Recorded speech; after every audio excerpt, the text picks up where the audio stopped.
জন্য এখন আমাদের সঙ্গে আছে নাগরিক ঐক্যের সভাপতি জনাব মাহমুদুর রহমান মান্না। জনাব মাহমুদুর রহমান মান্না, আপনাকে অনেক ধন্যবাদ, আপনি আমাদের সময় দিয়েছেন, সেজন্য আমাদের কৃতজ্ঞতা ও ধন্যবাদ জানবেন। আমাদের সাথে আরো থাকছেন লেখক ও রাজশাহী বিশ্ববিদ্যালয়ের গণযোগাযোগ সাংবাদিকতা বিভাগের অধ্যাপক জনাব সেলিম রেজা নিউটন। জনাব সেলিম রেজা নিউটন, আপনি আমাদের কৃতজ্ঞতা জানবেন এবং ধন্যবাদ, আপনি আমাদের সাথে যুক্ত হয়েছেন। মানে আমি একটু নিউটন ভাই কাছ থেকে একটা বিষয় একটু জেনে আসি, তারপর আসছি আপনার কাছে। নিউটন ভাই, আমি আপনার ফেসবুক স্ট্যাটাস পড়ছিলাম, যেখানে মধ্যে আপনি লিখছেন একদিনেরও কম সময় আগে, যেখানে আপনি লিখছেন শক্ত থাকা অঞ্জন, যেমন থেকেছো চিরকাল, ভালোবাসা যেন, সংহতি যেন, আওয়ামী লীগ ছাড়াও আরো অনেক অদৃশ্য লীগ আছে যারা মানুষের জান ও জবান হরণ করতে চায়, আমাদের লড়াই জারি রাখতে হবে। আমি স্যার আপনার কাছ থেকে এই অদৃশ্য লীগ মানুষের জান জবান হরণ করতে চায়, লড়াই জারি রাখতে হবে, এটা একটু যদি আপনি একটু বিশ্লেষণ করতেন, কারাই অদৃশ্য লীগ, কাদের বিরুদ্ধে লড়াই জারি রাখতে হবে? Thank you Khaled. আমি আসলে অদৃশ্য লীগ বলতে একটু বড় করে একটু বিমূর্ত করে অনেক বড় করে ভাবছিলাম। সেটা হলো লীগ এখানে একটা প্রতীক। আমাদের এখন যে অবস্থাটা দাঁড়িয়েছে গত 16 বছরের আওয়ামী লীগের অকল্পনীয় জুলুম এবং একটা সর্বগ্রাসী সর্বাত্মক রাষ্ট্রীয় নিয়ন্ত্রণের কারণে আওয়ামী লীগ একটা প্রতীক হয়ে উঠেছে জুলুমের এবং সর্বাত্মক রাষ্ট্রতন্ত্রের, টোটালিটারিয়ানিজমের বা ফ্যাসিজমের। তা কিন্তু আমাদের সমাজের গড়নের মধ্যে, আমাদের রাজনৈতিক দলগুলোর গড়নের মধ্যে, আমাদের বড় বড় যে প্রতিষ্ঠানগুলো আছে, এমনকি আমাদের বিশ্ববিদ্যালয়, আমাদের বিভিন্ন ধর্মীয় প্রতিষ্ঠান, আমাদের বিভিন্ন সাংস্কৃতিক প্রতিষ্ঠান, এই সমস্ত যাবতীয় প্রতিষ্ঠানের যে কাঠামো, সেই কাঠামোর মধ্যেই কিন্তু একটা নিয়ন্ত্রণবাদী, একটা কর্তৃত্ব পরায়ণ ঝোঁক আছে। আমাদের পরিবারের মধ্যে, আমাদের বৈবাহিক কাঠামোতে, আমাদের আইন কানুনের মধ্যে, গোটা সমাজের মধ্যেই আমরা যেহেতু একটা কৃষিভিত্তিক ফিউডাল একটা সামন্ত জমিদারি ব্যবস্থার মধ্যে দিয়ে কয়েক হাজার বছর বলতে গেলে পার হয়ে এসেছি রাজতন্ত্রের মধ্যে দিয়ে, সেই কারণে আমাদের সমাজের গোটা গড়নের মধ্যে, আমাদের ব্যক্তি থেকে আরম্ভ করে সর্বত্র এরকম একটা ফ্যাসিবাদী বলতে পারেন, একটা নিয়ন্ত্রণবাদী বলতে পারেন, কর্তৃত্ববাদী একটা প্রবণতা ঝোঁক সেটা আছে। এবং এটা এত স্তরে এত রকম ভাবে আছে যে আমরা যদি ভাবি যে শুধু একটা রাজনৈতিক দল এবং তার অন্যান্য রাজনৈতিক মিত্ররাই ফ্যাসিবাদের মূল ঘটনা, তাহলে তাহলে আমরা বড় প্রেক্ষাপটটা আমাদের আড়ালে চলে যায়। নিঃসন্দেহে আওয়ামী লীগের কৃতিত্ব আছে জুলুমের ক্ষেত্রে, অত্যাচারের ক্ষেত্রে এবং গোটা রাষ্ট্রকে একটা নষ্ট জায়গায় নিয়ে যাওয়ার ক্ষেত্রে। সেই কৃতিত্ব বা তাদের সেই দোষকে স্খালন করার, আড়াল করার কোনো রকমের কোনো উপায় নাই। কিন্তু একই সঙ্গে আমরা যেন এই আওয়ামী লীগের বৃহত্তর প্রেক্ষাপটটা, সামাজিক প্রেক্ষাপটটা, সেটা যেন আমরা একটু দেখি। আপনি যেহেতু প্রসঙ্গটা তুললেন, সেই জন্য আমি কি একটু আপনার কাছে জানতে পারি যে এই নিয়ন্ত্রণবাদী বা কর্তৃত্ববাদী যে শিকড়ের কথা, বা মানে একেবারে আমাদের সাথে মিলেমিশে যাওয়া যে একটা কাঠামো থেকে যাওয়া, এটার থেকে বের হয়ে আসতে কি এই সরকার সাহায্য করছে, একই জায়গায় থাকছে, নাকি আরেকটু খারাপ করছে? আপনার কি মনে হয়? আমরা একটা ধাপ পেরিয়েছি। আমাদের কাছে অসম্ভব মনে হচ্ছিল যে রাষ্ট্রীয় কাঠামোটা আওয়ামী লীগ এখানে তৈরি করেছিল দীর্ঘকাল ধরে, যার পেছনে অন্যান্য আরো বৃহত্তর রাজনৈতিক প্রেক্ষাপট আছে, তা আমরা ভাবছিলাম, আমাদের চিন্তা আটকে গেছিল। আমরা ভাবছিলাম এখান থেকে আমরা মনে হয় কোনোদিনই প্রায় বেরোতে পারবো না, এমন একটা অসম্ভব পরিস্থিতিতে আমরা গিয়ে পড়েছিলাম। সেখান থেকে আমরা এক ধাপ এগোতে পেরেছি। এটা একটা বিরাট ধাপ। আমরা আমাদের সামনে দরজাটা খুলেছে, দরজাগুলো খোলার সম্ভাবনা তৈরি হয়েছে। এখন একটা সরকারের কাছ থেকে 6 বছরেই এই জিনিসটা একদম একটা খুব বেটার জায়গায় চলে যাবে, 6 মাসে সেরকম করাটা বাস্তবসম্মত না। জি, এর পেছনে আমাদের শিক্ষাগত কাজ থাকবে, আমাদের অন্যান্য দীর্ঘমেয়াদের অনেক জিনিস চিন্তা করতে হবে। আপনাকে ধন্যবাদ প্রফেসর নিউটন। আমি একটু জনাব মাহমুদুর রহমান মান্নার কাছে যেতে চাই যে জনাব মাহমুদুর রহমান মান্না, আপনি আসলে একমত কিনা প্রফেসর নিউটনের সঙ্গে যে আসলে এই যে কর্তৃত্ববাদী অবস্থা, বা যেটাকে আসলে অনেক ক্ষেত্রে ফেসিবাদী বা নিয়ন্ত্রণের যে একটা প্রতিষ্ঠানের একটা জায়গা, যেটা আসলে শেখ হাসিনার 15 বছর 17 বছর শাসনকালে এটা একদম, এইটা থেকে মুক্তি পাওয়ার জন্য আমরা এক ধাপ এগিয়েছি কিনা, দরজাগুলি খুলেছে কিনা? মূল প্রশ্নে যাওয়ার আগে প্রথম বলি, উনি যেটা বলেছেন তার সাথে আমি মোটামুটি ভাবে একমত। আমি মনে করি যে এখানে একটু যোগ করা দরকার। এটা শুধু কর্তৃত্ববাদের সমস্যা না, এটা এক ধরনের চৌর্যবৃত্তি, লুটেরা মানসিকতা, যেরকম করে হোক সম্পদ আহরণ, দেশের স্বার্থের প্রতি কোনো তোয়াক্কা না করা, এই সমস্ত ব্যাপারগুলোই আছে। যেমন ধরেন আওয়ামী লীগ নাই, এখানে লীগটাকে উনি বলেছেন প্রতীকী হতে পারে, লীগ মানেই একটা অপশাসন, দুঃশাসন, চুরি, লুটপাট, অলিগার্কি, যেগুলো হয় সবগুলো উনি বলেছেন। তো এটা কিরকম দেখবেন, ধরেন যখন সরকারটা চলে গেল তখন পুলিশ ইজ অলমোস্ট অ্যাবসেন্ট, ধীরে ধীরে পুলিশ আসলো, এখন প্রায় সব জায়গাতেই পুলিশ আছে, কিন্তু কিভাবে আছে?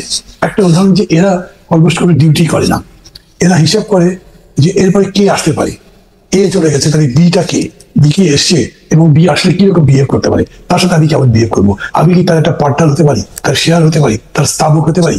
এরকম করে পুরো প্রশাসন আমাদের এইভাবে চামচামি করে অভ্যস্ত আছে এবং এই কালচারটা তো যায়নি।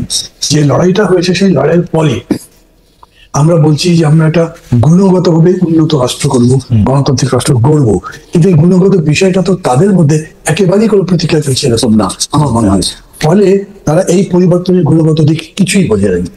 বিউরোক্রেসি আগের মতো বিহেভ করে, পুলিশও অলমোস্ট আগের মতো বিহেভ করে, আর এদেরকে কন্ট্রোল করবার জন্য তারা যারা এখন দায়িত্বে আছেন তারাও যে পুরো ব্যাপারটা কতখানি বুঝছেন সেটা কিন্তু বলা মুশকিল। কারণ ল অ্যান্ড অর্ডার সিচুয়েশন আগে যে খারাপ হয়েছে দেখেছে, এবং তার সাথে সাথে আরো অনেকগুলো বিষয় হয়েছে, দ্রব্যমূল্য সহ যা যা আছে, এগুলো থেকে এরকম বলা খুবই মুশকিল যে আমরা এক ধাপ এগিয়েছি বা কতখানি এগিয়েছি। তবে এইটা আমি বলবো, গণচেতনার প্রশ্ন যদি বলেন, সেটা আসলে অনেক উন্নয়ন হয়েছে। মানুষ এগুলো ঘৃণা করছে, মানুষ অপছন্দ করছে, এবং বিশেষ করে মানুষ রাজনীতির দিকে দেখছে যে রাজনীতির গুণগত পরিবর্তন হয়েছে কিনা। যেমন ধরে একটা উদাহরণ বলি, আওয়ামী লীগ চলে যাওয়ার পরপরই 3 দিনের মাথায় প্রায় বিএনপি তাদের পার্টি অফিসের সামনে বিরাট একটা জলসভা করলো, করে তারা দাবি করলো 3 মাসের মধ্যে নির্বাচন দিতে হবে। বিএনপির কট্টর সমর্থক অনেকে আমি দেখেছি তারা এটা বিরোধিতা করেছে। কি কথা, এত বছর ধরে লড়াই হলো, এত রক্ত গেল, এই রক্তের দাগটাই শুকায়নি, আমরা কোন দিকে যাব, কিভাবে যাব, সেগুলো করে হিসাব কিতাব ছাই আগে ভোটের কথা আসলো কেন? তার মানে ভোটটাই একমাত্র বিষয় কি? ভোটটা তো দরকার, ঠিক আছে, ভোটটা গণতন্ত্রের জন্য আমাদেরকে নিশ্চয়ই কাজে লাগাতে হবে এবং এটা ভালো ভোট করতে হবে, কিন্তু তার মানে এই নয় যে ভোট করলে সব সমস্যা সমাধান হবে। বিএনপি জনগণের এই মানসিকতা বুঝে বললো না 3 মাস আর 6 মাস, মানুষ তাও সাপোর্ট করলো না। পরবর্তীতে তারা বলছে যে 6 মাস না, এটা আমরা যৌক্তিক সময় দেবো সংস্কার। এটাই আমি বলছি যে গণচেতনার জায়গাটা ওইখানে গেছে যে তারা এগুলো অপছন্দ করছে। এইটা আমি এখনো প্রিপেয়ার করতে দেখি। আমি একটু বানাবে, আমি আপনার কাছে বলবো যে রাজনৈতিক গুণগত পরিবর্তনের কথা আপনি বলছিলেন, যে মানে জনগণের গুণগত পরিবর্তনের কথা আপনি বলছিলেন, যে জনগণের রাজনীতিবিদদের বোঝাটা, কিন্তু সেটার কোনো প্রমাণ কি আমরা দেখতে পাই? আসলে ওরা যে বৈষম্য বিরোধী ছাত্র আন্দোলনের পক্ষ থেকে যে নতুন রাজনৈতিক দলের ঘোষণা করা হলো, সেই নতুন রাজনৈতিক দলের ঘোষণা, বাস রিকুইজিশন করে সেখানে ভর্তি করার চেষ্টা করা, তাদের বক্তব্য, সেইখানের মধ্যে মানুষের অংশগ্রহণ, প্রত্যেকটা তো পুরনো রাজনীতিরই একটা মানে আমি কি বলবো খুবই দুর্বল একটা মঞ্চায়ন। আমি সব মিলেই বলছি, মানে এইটা আমি এখন উদাহরণ হিসেবে বলিনি, কিন্তু এটা একটা প্রমাণ। ধরেন বিএনপির ব্যাপারে যেরকম বললাম, ঠিক একইভাবে বলি এই ছাত্রদের যে বিশাল ত্যাগ, আন্দোলন করবার ব্যাপারে তাদের যে বড় ভূমিকা, মানুষ কিন্তু তার প্রতি খুবই রেসপেক্টফুল, কিন্তু তারপর তারা এটা পছন্দ করে। এইটা হয়তো সব মিলে 5টা বাসই এসছে, আমি জানি না ঠিক কতগুলো, কারণ পত্রিকায় 5টার কথাই আসছে, কিন্তু এটাও মানুষ সমালোচনার চোখে দেখেছে যে বিশাল আয়োজন, মানুষ তার ব্যাপারে প্রশ্ন করছে, অনেক টাকা তুলে গেছে, এই টাকা এরা কোথায় পেল? এটাও একটা চেতনার মান না, যে তারা যাকে সম্মান করে এমনকি ভালোবাসে। আমি মানুষের জায়গা থেকে বিষয়টা বুঝতে চাইছিলাম যে এইখানে কি কারো স্বতঃস্ফূর্ত অংশগ্রহণের ব্যাপারে আমরা মুখে বলতেছি যে তাদের অনেক বড় ত্যাগ আছে, কিন্তু তারা যখন রাজনৈতিক দল করার ঘোষণা দিচ্ছে আমরা কি তাদেরকে সাপোর্ট করতেছি না? তো মানে আমরা যদি জনগণের জায়গা থেকে বলি, আমরা তো মজা দেখতেছি যে পারলে না, এটা আমি বলবো যে তার একটু নেগেটিভ হলো কেন? আন্দোলন করবার সময় এমনকি জীবনদানের সময় মানুষের যে স্বতঃস্ফূর্তটা দেখেছেন, এখন ওই যেদিনটা ঘোষণা হলো সেদিন তো ওই রকম পার্টিসিপেশন হয়নি, লোক বেশ দেখা গেছে, কিন্তু সেটা অনেকখানি ম্যানিপুলেটেড, কিন্তু ওই রকম করে স্বতঃস্ফূর্ততা মানুষের মধ্যে নাই। তার মানে মানুষের চেতনার কথা আমি বলছি যে ওইটার মধ্যে কিন্তু আপনি ভালো দিকে দেখছেন, কিন্তু অন্য যারা এটাকে নিয়ে একটা রাজনীতি গড়ে তোলবার চেষ্টা করছেন তাদের এই প্রক্রিয়ায় ভুল আছে। 2 নম্বর কথা, রাজনীতির ন্যারেটিভটা কি আসছে, সেই ন্যারেটিভকে মানুষদের আকৃষ্ট করেছে, আমি এরকম দেখিনি। তাদের যে বক্তব্য, মানে আমি একটু প্রফেসর নিউটনের কাছে এটা নিয়ে একটু জানতে চাই যে আপনার কাছে কি মনে হয় যে রাজনীতিতে গুণগত পরিবর্তন এসেছে কিনা, ন্যারেটিভের মধ্যে মানুষের আগ্রহ আছে কিনা? প্রফেসর নিউটন একটু যদি সংক্ষেপে আমাদের একটু আলোকপাত করতেন। আচ্ছা দেখেন, গুণগত পরিবর্তন এসে গেছে, ঘটে গেছে, এটা এরকম ডিসাইসিভলি কখনোই বলার প্রশ্ন না। এটা একটা দীর্ঘ প্রক্রিয়া হওয়ার কথা, কিন্তু আমরা শুধু গত 16 বছর না, আমরা গত 53 বছর ধরে, এমনকি তার আগে পাকিস্তান আমলের যে সুদীর্ঘ সময়, তার আগে যে ব্রিটিশ আমলের সুদীর্ঘ সময়, এই দীর্ঘ কাল ধরে আমরা কিন্তু ঠিক পথে ছিলাম না, আমরা কিন্তু ভালো পথে ছিলাম না। সেই জায়গাটা থেকে গুণগত পরিবর্তন এসে সেটা ঘটে যাবে, আমরা সুনির্দিষ্ট করে দেখে ফেলবো যে গুণগত পরিবর্তন ঘটে গেছে। এটা অত সহজ না, এটা একটা দীর্ঘমেয়াদী কাজ। আমার ধারণা যদি ইলেকশনের টার্মে বলি, তাহলে অনেকগুলো টার্ম ইলেকশন গেলে 10, 15, 20 বছর, 25 বছর, আমরা যদি মিনিমাম একটা ভালো পদ্ধতিতে এগোতে পারি, মিনিমাম ভালো পদ্ধতি। আমি বলছি কি, দেখেন, আমরা আমাদের রাষ্ট্র, মুঘল আমলের রাষ্ট্র থাকতো দিল্লিতে, আমার শহরে, আমার গ্রামে রাষ্ট্র এসে পৌঁছাতো না। এখন রাষ্ট্রের আধুনিক চেহারাটাই এমন দাঁড়িয়েছে যে আমাদের বেডরুমে বিভিন্নভাবে রাষ্ট্র উপস্থিত। কেমন এইখানে আমরা যে একটা জায়গায় একেবারে লকড হয়ে গিয়েছিলাম, আমার পয়েন্টটা এখানে, আমরা একদম বদ্ধ হয়ে গিয়েছিলাম, আমরা আর কোনো রকমের কোনো আলো দেখতে পাচ্ছিলাম না। দেখেন, আজকে আপনি যদি ফেসবুকের দিকে তাকান, আপনি যদি আজকে চায়ের দোকানের দিকে তাকান, মানুষ কিন্তু প্রাণ খুলে কথা বলছে, এবং ভালো কথা, খারাপ কথা, সব রকম কথা বলছে, এবং খুঁটি নাটি এমন কোনো বিষয় নাই যে বিষয় নিয়ে সমালোচনা বাদ যাচ্ছে। এই যে একটা পরিবেশ, এই পরিবেশটা আমরা অতীতে 16 বছরের ফ্যাসিস্ট আমলে তো দেখিনি, তার আগেও খুব বেশি দেখিনি। কেমন, এটা একটা গুণগত পরিবর্তন। আমরা একটা বড় তালা খুলতে পেরেছি, এখন তালাটা খুলে গেলেই যে স্বয়ংক্রিয়ভাবে সমস্ত কিছু ঠিকঠাক হয়ে যাবে, এটা এরকম না। আমাদের সমাজের ভাঁজে ভাঁজে, আমাদের সমস্ত প্রতিষ্ঠানের ভাঁজে ভাঁজে ঝামেলা লুকিয়ে আছে। এই যে মান্না ভাই পুলিশের কথা বললেন, দেখেন এই পুলিশ কিন্তু মানুষের চোখের দিকে চোখ তুলে তাকাতে পারে না। তারা একটা গণহত্যাকারী বাহিনী। কয়েকদিন আগেই তারা যে কারণেই হোক, যেভাবেই হোক, একটা বিপুল গণহত্যা তারা পরিচালনা করছে। আমি জানি না এই পুলিশ বাহিনীকে দিয়ে কতটুকু আদৌ সম্ভব কিনা। আমি আমি আমি ভাবতে চাই, আমি কল্পনা করতে চাই, আমি যদি নীতি নির্ধারক জায়গায় থাকতাম, আমি সবার আগে ভাবতাম যে কোনো ভাবে হোক আমার সম্পূর্ণ নতুন একটা পুলিশ বাহিনী লাগবে। যে কোনো ভাবে হোক, যত তাড়াতাড়ি হোক, আমার প্রায় সম্পূর্ণ নতুন একটা আমলাতন্ত্র লাগবে। ওকে, আপনি সম্পূর্ণ পুলিশ বাহিনী বা সম্পূর্ণ আমলাতন্ত্রের কথা বলছেন, ভাবছেন এর আগেও আমরা এরকম কথা শুনেছি, আপনার কাছেও শুনেছি, তারপরে আরো যারা বলছেন, কিন্তু সেটা আসলে কতটা বাস্তব হতো, সম্মত হতো, সেটা নিশ্চয়ই সরকার ভেবে দেখছেন বা ভেবে দেখবেন। আমি শুধু একটা বিষয়ে একটু অবতারণা করতে চাই যে আপনি দেখবেন যে সার্জিস আলম, যিনি উত্তরাঞ্চলের মুখ্য সংগঠক নতুন জাতীয় নাগরিক পার্টির, যাকে তারা এনসিপি বলছেন, তিনি বলছেন হাসিনার ফাঁসির আগে নির্বাচন নিয়ে কথা নয়। এটা ওনার মানে এই কথা দিয়েই কিন্তু বোঝা যাচ্ছে যে তারা চান যে নির্বাচনটা পরে হোক। আবার আমরা নাহিদ ইসলামকে বলতে শুনছি যে গণপরিষদ নির্বাচন এবং এটা পাশাপাশি বলতে হয়। তারা কি আসলে একটা সময় আরেকটু বেশি চান এই সরকারে থাকুক, তারা দল গুছাবেন এবং এর জন্য তারা কিছু পপুলিস্ট কথা বলছেন, নাকি তারা সিরিয়াসলি এটা মিন করতেছেন হাসিনার ফাঁসির আগে নির্বাচন? মানে আমি তাকে কোট করি, জনাব সার্জিস আলম বলছেন নির্বাচনের আগে খুনি হাসিনাকে বাংলাদেশে নিয়ে এসে ফাঁসির মঞ্চে নিতে হবে। যতদিন না আমরা খুনি হাসিনাকে ওই ফাঁসির মঞ্চে না দেখছি, বাংলাদেশে কেউ যেন ভুলক্রমে এই নির্বাচনের কথা না বলে। মানে দুইটার মধ্যে ইয়াটা আমি ঠিক বুঝতে পারছি না। আপনি যদি একটু প্রাথমিকভাবে বলেন, আমি একই প্রশ্নে মান্নাবের কাছেও যেতে চাই। প্রশ্ন নিউটন। আচ্ছা খালিদ, সার্জিস আলমের কথা আমি একভাবে বিবেচনা করবো, আর নাহিদ ইসলামের কথা একভাবে বিবেচনা করবো, আর সরকারের যারা পরিচালনার দায়িত্বে আছেন এই মুহূর্তে, উচ্চতর পর্যায়ে আছেন, তাদের কথাকে আরেকভাবে বিবেচনা করবো। রাজনৈতিক দল যখন জনসমাবেশে একটা বক্তৃতা করে, তখন সেখানে অনেক রকমের বিষয় আসে। আমি বারবার করে বলবো, দেখেন আমরা কিন্তু এমন একটা পলিটিক্যাল কালচারের মধ্যে আছি, দীর্ঘকাল ধরে আমরা চট করে রাতারাতি সেই পলিটিক্যাল কালচার পার হয়ে চলে যেতে পারবো না, অনেক কিছু রেস্ট থেকে যাবে।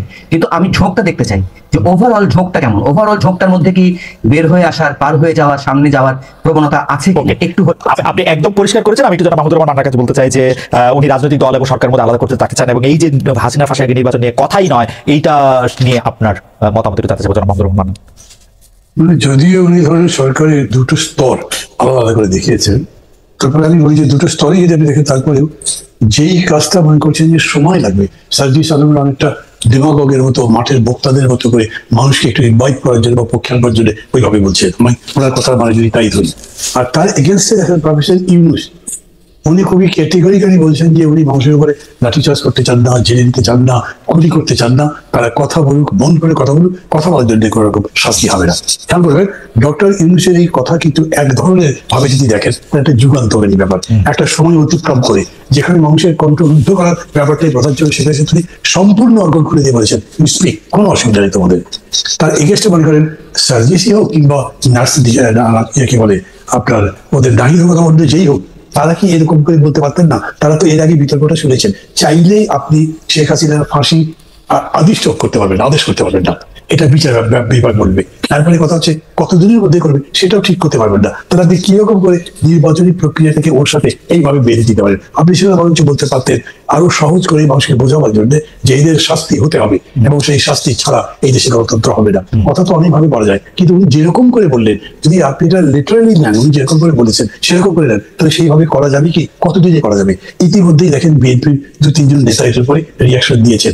যেখানে আপনি ঐক্যের কথা বলেছেন, ঐক্যের কথা বলে আপনি অনুষ্ঠানটা শুরু করেন, এইখানে রীতিমতো বিভেদের স্পষ্ট হয়েছে, 24 ঘন্টাও লাগেনি। তো ওই কারণে আমি বলছি যে এটা এরকম নয়, ধীরে ধীরেই তো হবে, একদিনে সব বদলাবে না। কিন্তু কিছু কিছু বিষয় আছে যেটা ইনস্ট্যান্টেনিয়াসলি হতে পারে, যেরকম করে ডক্টর ইউনূস বলতে পারলে যে বলে যান আপনারা, এবং তার সম্পর্কে কত কথা বলা হচ্ছে, উনি তো কাউকে তার জন্য তার গায়ে হাত দিচ্ছেন না, কোনো কিছু করছেন না। আবার এইখানে আপনি এমন ভাবে বলছে তাকে এই নিয়ে তারপরে ফাঁসি দিয়ে তারপরে নির্বাচন, তার আগে কেউ নির্বাচনের কথাই বলতে পারবে না, অথচ নির্বাচনের কথাই এখন ডমিনেট করছে।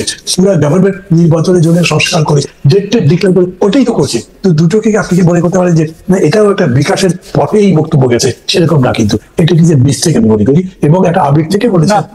কিন্তু মানে ভাই আমি একটু বলি যে আপনি যেটাকে প্রচলিত রাজনৈতিক ধারাতেই তারা থাকছে ওরকম যদি আমি ধরেও নেই, কিন্তু প্রচলিত রাজনৈতিক ধারা যদি তারা না থাকে, তারা বিএনপি জামাতের মতো আপনাদের মতো দলের সাথে যারা প্রচলিত রাজনীতিতে রাজনীতি করতেছেন তাদের সাথে তারা ফাইটটা করবে কেমনে? মানে তো লেভেল প্লেইং ফিল্ড হবে না। তাদের যতই সমর্থন থাকুক, মানুষ তো তাদেরকে প্রচলিত রাজনীতির ধারার মধ্যে থেকে বাদ না করে গেলে, এই পলিটিক্যাল রেটরিকগুলি না বললে, এরকম শক্তি না দেখালে, এরকম একটা স্বপ্নের জায়গা থেকে কিছু বাড়তি কথা না বললে আমরা তো তাদেরকে নজরে দিচ্ছি না। সার্জিস আলম এই কথা না বললে তো এটা হেডিং এ হইতো না। মানে আমরা যা দেখছি আর কি, আমাদের উপরে দায় নিয়ে আমি বলতেছি।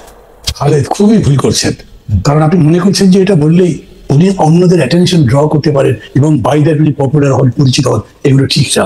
ডেমাগগদের দিয়ে কখনোই আপনার ভালো পলিটিক্যাল কাজ হতে পারে না। এগুলো ডেমাগগি। আপনি এর চাইতে সুন্দর করে ভালো করে কথা বলতে পারতেন, সেটা সম্ভব। আপনি যাদের কথা বলেন, যে সমস্ত পার্টি, তাদের অনেক মিস্টেক আছে, এখনো মিস্টেক আছে। আপনি সেই মিস্টেকগুলো ধরে কথা বলেন। আপনি দেখছেন নাকি এখন পর্যন্ত চাঁদাবাজি, দখলদারিত্ব কি বন্ধ হয়েছে? তারপরে কি তারা কথা বলছে? অথবা তাদের এরকম আরো যে সমস্ত মিস্টেক আছে, আমি শুধু বিএনপি বলছি না, সবাইকে মিলে মানে আমারও যে মিস্টেক আছে মানে সেটা নিয়ে বলবেন। রাজনীতি ওই জায়গাতে যেটা আমাদের দুর্বলতার দিক, যে দুর্বলতা কাটিয়ে উঠে আমাদের সবল হওয়া প্রয়োজন, সেই জায়গাটা ধরে নেবেন। কিন্তু ওনারা একেবারে এইটা বললে তো এটা পপুলিজম হলো, একেবারেই পপুলিজম হলো। কারণ একদিক দিয়ে তাদের গভর্নমেন্টের আপার লেভেল বলছে ইনক্লুসিভ পলিটিক্স করতে হবে, সেনাবাহিনীর প্রধান বলছে ইনক্লুসিভ পলিটিক্স। আর আপনি কি বললেন? দুটো কন্ট্রাডিক্ট করছে ডাইরেক্টলি। মানুষ তো কনফিউজ হবে। আপনি এটাকে যদি ব্যাখ্যা করে গুছিয়ে গঠনমূলক ভাবে একটা বলতে পারতেন, তাহলে মানুষ একটা ডাইরেকশন পেত। মানুষ মনে করতে পারতো হ্যাঁ এই ছেলে, তার বয়স যত কম হোক কিংবা বেশি হোক, সে বোঝে, সে সামনের দিকে আমাদেরকে নিতে পারবে। কিন্তু আমি আপনাকে বলে রাখছি, আপনার মাধ্যমে যারা শুনছে তাদের বলছি, এই বক্তব্যের সমালোচনাই চলবে বেশি। কেউই স্পষ্ট করে বলবে না হ্যাঁ ফাঁসির পরেই কেমন ভোট হবে, এরকম করে অন্যরা বলবে না। ফলে কি দাঁড়াবে? তার বক্তব্য অনেকটা টপ টাউস হয়ে যাবে। আমি এটা মনে করি এরকম, এবং আমি মনে করি বলে স্পষ্টতই বলছি। আপনি এরকম করে এমনিতে ধরেন, যেমন আমি ব্যক্তিগত আমি তো ফাঁসি ঠিক সাজা হিসেবে, কিন্তু সেই বিতর্ক আছে এখানে। আমি এটা মনে করি তিনি যত বড় অপরাধ করেছেন তার জন্য তাকে শাস্তি পেতেই হবে। এই কথা যদি আমি বলি, কেউ আমার সাথে বিরোধ করবে না। কিন্তু আমি যদি বলি ফাঁসি দাও, তারপরে ভোটের কথা বলবে, তুই ভোটের কথা বলতেই পারবে না, এই কথা তো বলা যায় না। এইটা দিয়ে মানে আমি এক লাইনের একটা শুধু প্রশ্ন করছি। আপনি ডেমাগোগির কথা বলছিলেন। এখন আমরা তো যাদের বয়স 50-এর উপরে, তারা তো হচ্ছে আপনার বক্তব্য দেখে আপনাকে বেশি পছন্দ করেছি, মানে আপনার বক্তব্য শোনার জন্য দাঁড়ায় থাকছি। সেই বক্তব্যের মধ্যে তো অনেক মানে আমি ওইভাবে বলতে চাই না, কিন্তু অনেক পলিটিক্যাল রেটরিকও ছিল। আপনার বক্তব্য আপনাকে অনেক রাজনৈতিক নেতা থেকে আলাদাও করছে। আপনি অনেক সুন্দর কথা বলছেন। তো সেই ক্ষেত্রে যেই যুদ্ধটার মধ্যে থেকে ওরা জিতছে, যেখানে ওরা হিরো, ওই একটা সুইটেবল গ্রাউন্ড কেন ওরা টাইনা নিয়ে আসবে না? মানে ওদের তো ওদের স্টেডিয়ামে কেন ওরা খেলবে না? আমি তো সুইটেবল গ্রাউন্ড টানতে অস্বীকার করছি না, তার জন্য নিষেধ করছি না। কিন্তু এই গ্রাউন্ডটাকে সুইটেবল, আপনি কি ডিক্টেট করতে পারেন যে তার ফাঁসি দিতেই হবে? আপনি কি ডিক্টেট করতে পারেন এতদিনের মধ্যে ফাঁসি হতে হবে? বলতে পারেন না। তাহলে আপনি আনসার্টেনিটির মধ্যে পড়ে গেলেন না, কবে নির্বাচন করবে? 5 বছর পরে? আমি এই জায়গা থেকে একটু ডক্টর নিউটনের কাছে যেতে চাই যে প্রফেসর নিউটন, আপনি কি মনে করেন যে বিষয়টাতে আমরা দেখেছি যে শাহবাগের আন্দোলন যেটাকে আমরা বলি, সেটাতে হচ্ছে যে ফাঁসি চাই বলা হয়েছিল। শেখ হাসিনা ও মানে সংসদের মধ্যে ব্যাপারটাকে একরকম সমর্থনও করেছিলেন। তো এইটা কি অনেকটা সেরকমই? মানে আমরা এই যে জায়গা থেকেই দেখবো যে তারা আসলে, আপনি কিভাবে দেখেন প্রফেসর নিউটন? আচ্ছা, ডিক্টেট করার প্রশ্নটা তুলেছেন। শাহবাগে সামান্য একটু পরে আসছি। আমি প্রথমে বলি কি, এই যে আপনি এবং মান্না ভাই যেটা বললেন, আমাকেও শুরুতে জিজ্ঞেস করলেন, আমি সরকার এবং রাজনৈতিক দলকে আলাদা করলাম। এখন আমি সার্জিস আলমের প্রসঙ্গটা নিয়ে যেহেতু অনেকখানি কথা হলো এখানে, আমি একটু বলি কি, আমরা কমন সেন্স থেকেই বুঝতে পারি। তার পাশাপাশি আমরা যারা যোগাযোগ নিয়ে পড়াশোনা করি, আমরা যারা আলাদা করে আরেকটু মন দিয়ে ভাবি, সেটা যোগাযোগ নিয়ে পড়াশোনা করা লাগে না, এগুলো খুব কমন সেন্স। সেটা হলো মানুষের কথার অর্থ অনেকগুলো স্তরে আলাদা আলাদা রকমের অর্থ থাকে। মানুষের কথা মিনিং এর অনেক লেয়ার থাকে। কেমন? তারপরে আমরা যারা শ্রোতা, আমরা যারা বিশ্লেষণ করছি, আমাদের মনোভাবের প্রশ্ন থাকে। মনে করেন যে আমি সার্জিস আলমকে পছন্দ করি না, তখন আমি তার কথার এক রকমের অর্থ খুঁজে বের করার চেষ্টা করব। মনে করেন আমি তাকে পছন্দ করি, তখন আমি তার কথার এক ধরনের খুঁজে বের করার চেষ্টা করব। এখন বলি, দেখেন, যেখানে মান্না ভাই জোর দিলেন, প্রপারলি দিয়েছেন, আপনিও দিলেন, সেটা হলো যে নির্বাচনের কাজ তো চলছে, সংস্কার কমিশনগুলোর কাজ চলছে, ঐক্যমত্য কমিশন তৈরি হয়েছে, এবং এই সংস্কারগুলোর মধ্য দিয়ে নির্বাচনের দিকে আমরা এগোবো, সরকার এই দিকেই যাচ্ছেন। আমার কিন্তু মনে হয়নি সার্জিস আলম সত্যি এটা মিন করেছেন যে আমরা নির্বাচন হতে দেব না, বা আমরা আগে শেখ হাসিনাকে আক্ষরিক অর্থে ফাঁসিতে ঝোলাবো, তারপরেই নির্বাচনের কথা হবে, এর আগে হবে না। সত্যি ঠিক এই কথাটাই উনি মিন করেছেন, আমার এরকম মনে হয় না। সার্জিস আলমেরই বা এই রাজনৈতিক দলের বা ছাত্র নেতৃবৃন্দের আগের পরের আরো অনেক কথার সঙ্গে যদি মিলিয়ে দেখি, তাহলে আমার যেটা মনে হয়, এরকম করেও দেখার সুযোগ আছে যে মানুষের মধ্যে একটা ভয় থাকে যে বিচার কি ঠিক মতো হবে। নির্বাচনের আগে যদি বিচার না হয়, তাহলে নির্বাচনের পরে নতুন একটা রাজনৈতিক দল, সেটা যদি পুরনো ধারা রাজনৈতিক দলগুলোই হয়, তাহলে কি আর নির্বাচনটা? আপনার কাছে কি এই কথা মনে হয় যে হ্যাঁ এই কথাটা ওরা বলতেছেন যে ধরেন বিএনপির নেতৃত্বে নতুন সরকার ক্ষমতায় আসলো, অথবা জামাত ইসলামী আসলো, অথবা মান্না ভাইরা আসলো, এরকম ভাবার কি কোনো কারণ আছে যে আওয়ামী লীগের নেত্রীর কুকর্মের বিচার তারা করবেন না? এরকম ভাবার কি কারণ আছে? বা বৈষম্য বিরোধী চেয়ে কম করবেন, এরকম ভাবার কি কারণ আছে?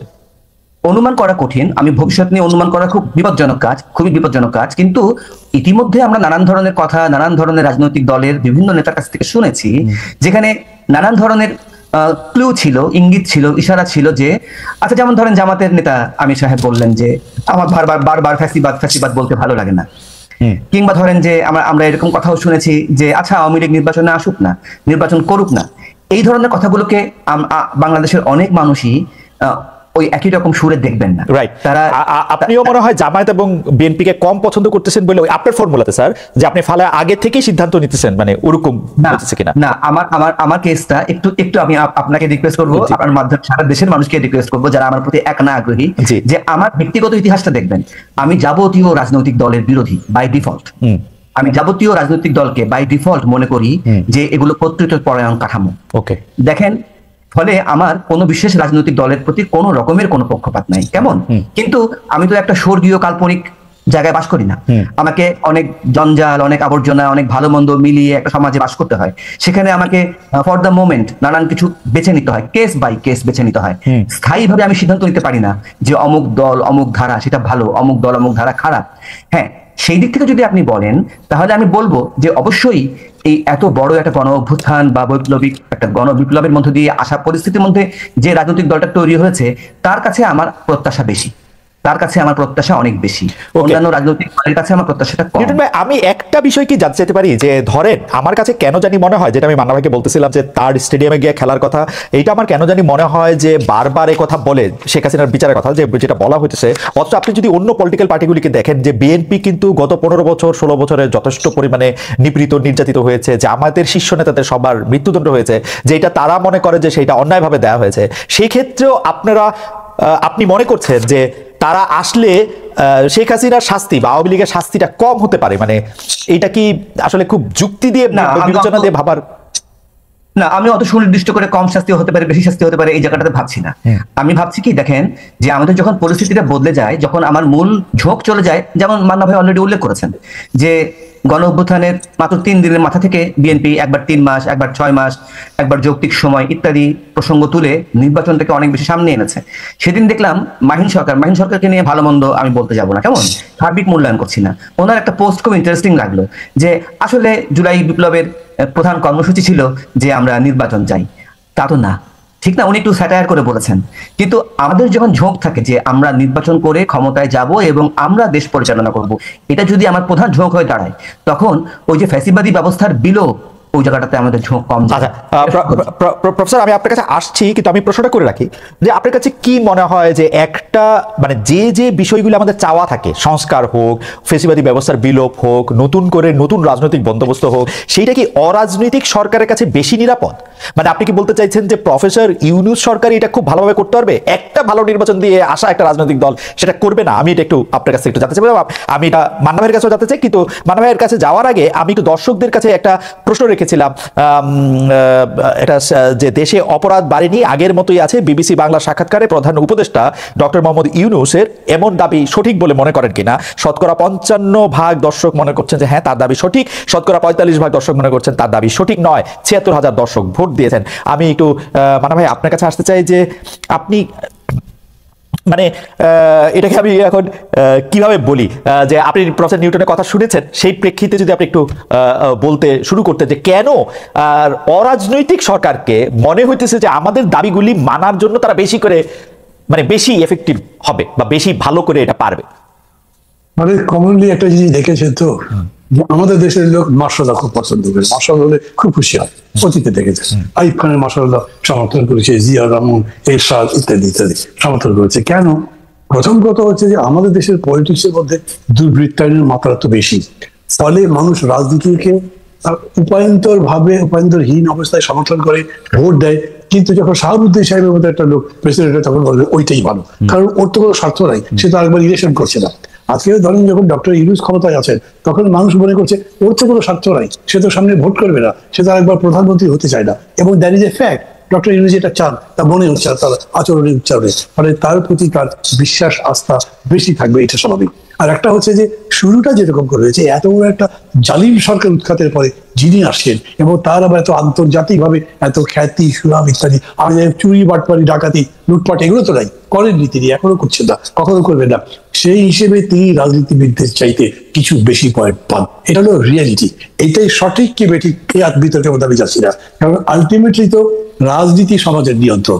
যিনি রাজনীতি জানেন না তিনি সমাজকে নিয়ন্ত্রণ করবেন, গঠন করতে পারবেন, রাষ্ট্রকে অন্য জায়গায় নিতে পারবেন কি পারবেন না, সেটা আর এক বিতর্ক, আমি সেটা করছি না। কিন্তু মানুষের চিন্তার এই প্যাটার্নটা এরকম আছে না। মানে ভাই, আমি শুধু প্যাটার্নটা বোঝার জন্য, যে আপনি বলতেছেন যে প্রফেসর ইউনূস যেহেতু আরেকবার প্রধানমন্ত্রী হইতে চান না, সেহেতু তার পক্ষে অন্য কিছু করা কঠিন, যে এটা সাধারণভাবে নির্বাচিত হয়ে আসে যারা করতো আর কি, যাদের আরেকবার প্রধানমন্ত্রী হইতে হবে, দলের কাছে রাজনীতি করতে হবে। কিন্তু আমার কাছে মনে তো হয় যে শুধু প্রধানমন্ত্রী হওয়াটা তো না, প্রফেসর ইউনূসের তো অন্য স্বপ্ন, অন্য উদ্দেশ্য, চিফ এক্সিকিউটিভ রাষ্ট্রের হয়ে বসে থাকার একটা ইচ্ছাও থাকতে পারে লম্বা দিনের।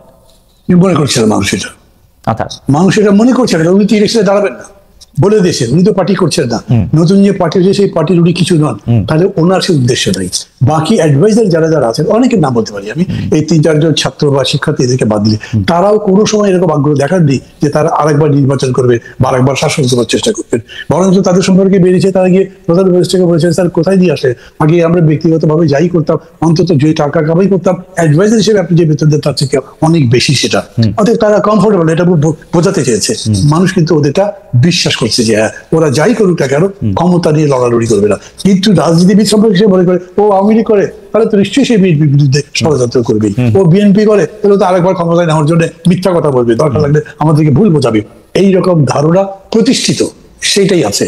এবং এই কারণে আমি বলছি, ধরেন আমি যে প্রশ্নটা করেছিলেন না ওটার মধ্যে একটু যাই, যদি এটাতে আমার কথা হয়ে থাকে, কেন আপনি বলছেন যে আইন শৃঙ্খলা পরিস্থিতি আগের চেয়ে ভালো না খারাপ, সেই ব্যাপারে 55% মানুষ মনে করছে না আগের চেয়ে ভালো।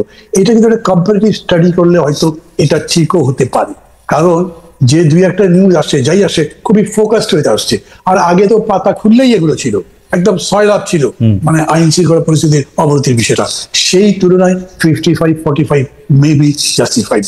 আর একটা বিষয় হচ্ছে তখনকার যে সমস্ত দুর্নীতি, অন্যায়, লুটপাট বা চুরি ডাকাতি হাইজ্যাক এগুলো হতো, অনেকেই মনে করতো যে পলিটিক্যাল পার্টিগুলোর সাপোর্টেই এগুলো হয়, নেতাদের সাপোর্টে এগুলো হয়। কিন্তু এখন যারা ক্ষমতায় আছেন তারা এই ব্যাপারে কোন রকম সাপোর্ট দেন বলে তারা মনে করে না, পরে এক ধরনের ইমিউনিটি তারা তো পেয়েই যাচ্ছেন।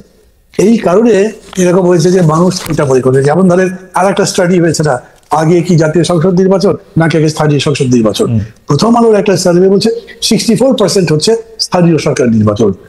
তো এখন ওটার ভিত্তিতে কি সিদ্ধান্ত নিতে পারবে এর সাথে পলিটিক্স কিভাবে যুক্ত? মানুষ এখানে কিন্তু রাজনীতি আছে না, মানুষ দেখছে যে আমি আমার ডেথ সার্টিফিকেট পাই না, তারপর ব্যবসা করবো তার জন্য পাই না, আমার আরো যে সমস্ত সোশ্যাল মানে দরকার আছে সার্টিফিকেশন অন্য কিছু, এটা তো পাচ্ছি না যেহেতু আমার কোনো সরকার নেই। মানে আপনার কাছে মনে হয় না যে এইসব জরিপের অনেকখানি হচ্ছে মত মোরল বা ওপিনিয়ন লিডার দ্বারা প্রভাবিত?